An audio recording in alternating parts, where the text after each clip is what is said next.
Honored to be here at the NFL Congress. I'm the founder of the Jones Law Firm. I represent almost 90 retired NFL players and their NFL concussion claims.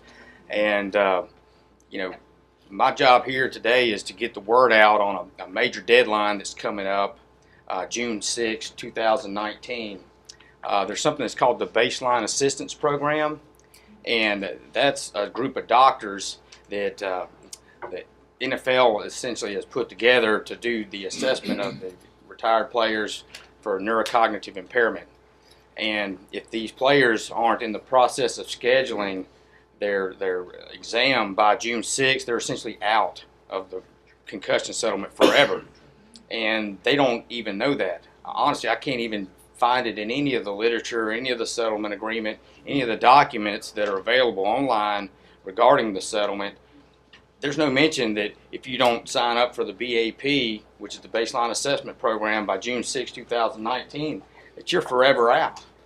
Not only that, there's a 10% penalty if you ever do get a monetary award down the road by going to see your own doctor, that you have to spend $8,000 to $10,000 to essentially have that assessment completed. Players vest in different ways. You have 5 years maxes out on a vestment. It's 20% a year for vesting. So you have 100% at 5 years, and then after the age of 44, your claim goes down in value every year until 80, and then it's just on the rock bottom. But it starts out at, the minimum claim at 44 with 5 years vesting is $1.5 million, and it goes up to $5 million, just depending on what condition that you have. And so a lot of players out there don't realize that, if they don't sign up to get tested by June 6th, they are out of it. And we've gone way too long, way too far, and fought way too hard just to give up now. This thing's been going on since 2012, okay? It's 2019, and we got 3 weeks, to get these guys signed up, or at least in the process of scheduling their examination. And so I'm here in LA today to try to get the word out to all the guys that do not know that that's a huge deadline. A lot of people are getting ready to get screwed, and I don't want to see that happening. Like Uncle Bob said, my main purpose in practicing law is helping others. If I make a great living, great. If I don't, that's okay too, so long as I'm helping others, because that's what God put me on this earth to do. And I'm going to do it as long as He wants me to.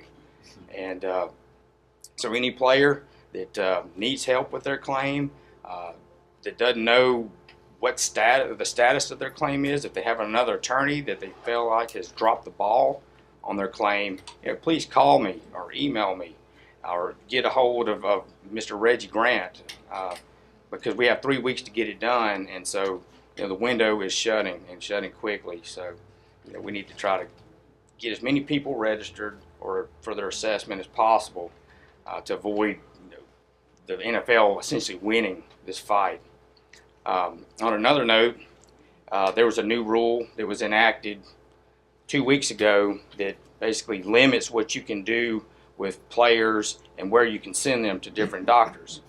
In the past, I've sent my players to different cities to get tested with doctors that I know are going to be fair and are going to give them a fair assessment. Because, some doctors, they work for insurance companies. Insurance companies typically deny claims. That's what they do for a living. So they rebut anything that you come up with to present a legitimate claim. They like nitpick it and try to, get it denied or, get it the amount lessened. And so, it's our job to essentially, find some doctor that, isn't going to be working for an insurance company. They work sometimes with plaintiff's attorneys. There are experts on our cases saying, hey, this guy has this, and he should be compensated as a result, because, as the NFL, these teams were the employers. They had employees. Employers have a duty to use reasonable care to make sure that the workplace is as safe as they can possibly make it, okay? But not only did they not do this, they had evidence that showed that it was detrimental and covered it up to save money. People go to jail for that. And so that's why they settled it. They didn't want all this coming out. They didn't want people going to jail for, I mean, essentially, you know, it could be considered murder in some cases because some people were killed. Or maybe not murder, maybe second degree murder. So, anyway, I don't want to keep you guys long. I just wanted to get that message out about the June 6, 2019 deadline.